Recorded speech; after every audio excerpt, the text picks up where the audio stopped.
dalagang walang kasing ganda. Amoy roses ang nalimoyak kung nanaisin ng tadhanang mapalin lang. Di hahayaan mawala pa tong liham na umaasang mata mong makabasa. Handang Tagpuan.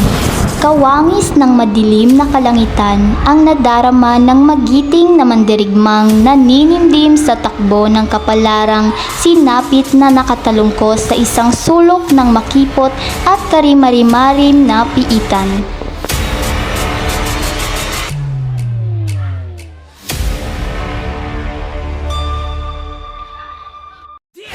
Anong saklap na mapiit sa kulungang malupit?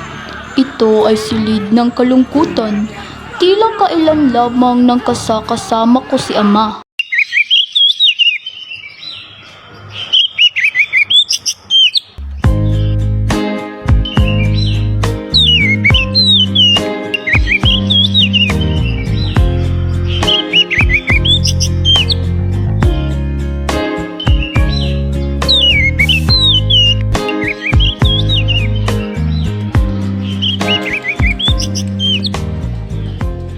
Timuhin, bilisan mo na riyan. Kailangan nating magmadali. Bakit, Ama? Malayo ang ating lalakbayin. Kailangan huwag tayong magpapatay-patay. Mahalaga ang ating sasadyain. Naguguluhan ako sa iyo, Ama. Kanina ka pa nagmamadali at sinasabing mahalaga ang ating sadya sa ating pupuntahan. Ano ba iyon? Ika'y 9 na taong gulang na. Sa edad mong iyan, Timuhin, ay dapat ka nang pumili ng iyong mapapangasawa. Itay, ako'y masyado pang bata para sa bagay na iyan. Ang kasal ay sa matanda lamang. Habat ang batang ito, hindi naman ibig sabihin na kapag nakapili ka na ng babaeng papasalan mo ay magsasama na kayo. Isang simpleng pamimili lamang ng babae ang gagawin mo at pangako mo siya ay pagpapasalan. Ganun ba iyon, Ama? Oo anak, kayo'y nabibilang sa tribong Borhigin, kaya't ikaw ay pipili ng babaeng mapapangasawa sa tribong Mirit. Bakit sa tribong Merit siya kailangang magula? Iyon ang ating tribo. Malaki ang atraso ko sa tribo, kaya't sa ganitong paraan ako'y makakabawi sa kanila. Tingin mo ba, Ama, ating gagawin ay kalilimutan na nila iyon nang ganun na lamang? Hindi ko alam, tingnan lang natin kung ano ang mangyayari. Mas mabuting may gawin akong paraan kaysa sa wala. Kung iyan po, ang sa tingin niyo'y tama.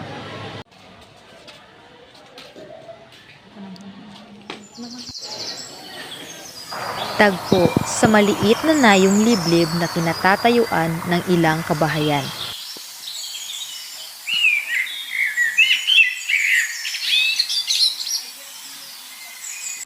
Timuhin, magpahinga muna tayo. Ma, napagod na rin ako. Gagalugarin ko lamang ang paligid. Huwag kang lalayo at mag-ingat ka. Tagpo. Mapapadpad si Timujin sa isang dampa kung saan nakatira ang dalaginding na si Borte.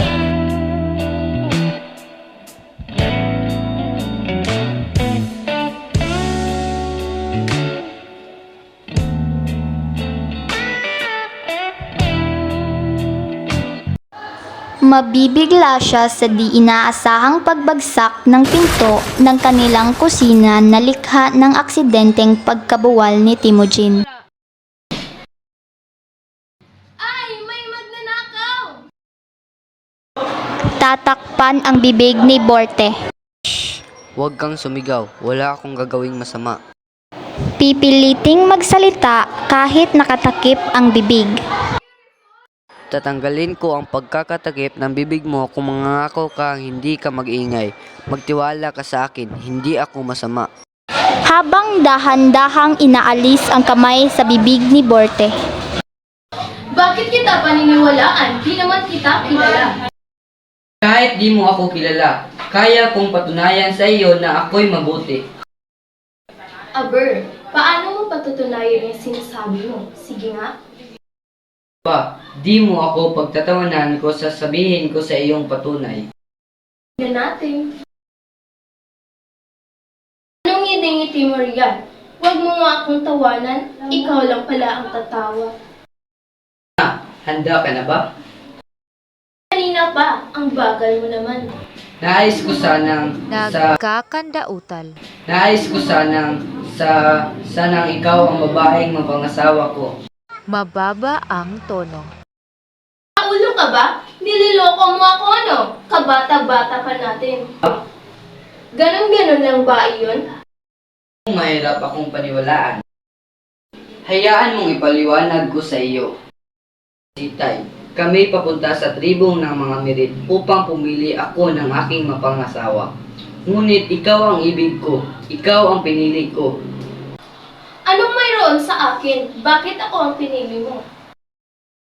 Ang tanging alam ko lamang ay ito ang ibinigay ng pagkakataon sa akin. Ikaw ang aking nakita. Kaya naman, pagbigyan mo na ako. Hindi naman ibig sabihin na pumayag ka ay pakakasal na tayo. Hindi pa rin makapaniwala sa bilis ng pangyayari. Di ko alam kung ano ang dapat kong sabihin sa'yo. Pero, sige na nga. Salamat sa iyo. Ako'y labis mong pinaligaya. Asahan mong hindi ka magsisisi sa iyong desisyon. Paano na ngayon? Tuloy pa rin ang buhay natin. Pero, dadating ang panahon na tayo'y mamumuhay sa isang bubong. Ito ang naaarugain ang ating mabuting anak. Matagal pa iyon. Oo, pangako babalikan kita pagkatapos ng 5 taon.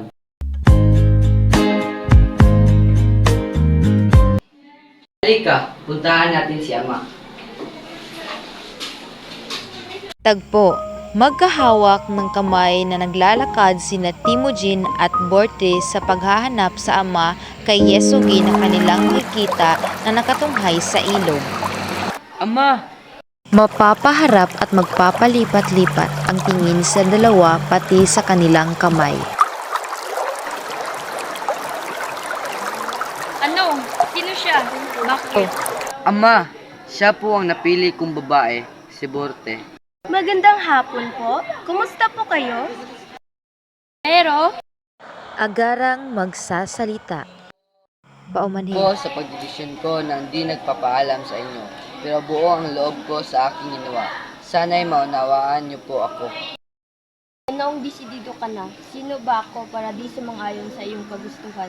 Ang iyong buhay naman ang nakataya rito. Okay lang ba sa'yo? Opo. Kung gayon, halina kayong dalawa at kausapin natin ang mga magulang mo, Borte. Matapos makipagkasundo sa mga magulang ni Borte, ang mag-amay naglakbay pauwi sa kanilang dampa sa malayong layon ng Mongolia. Si Timujin ay si Genghis Khan.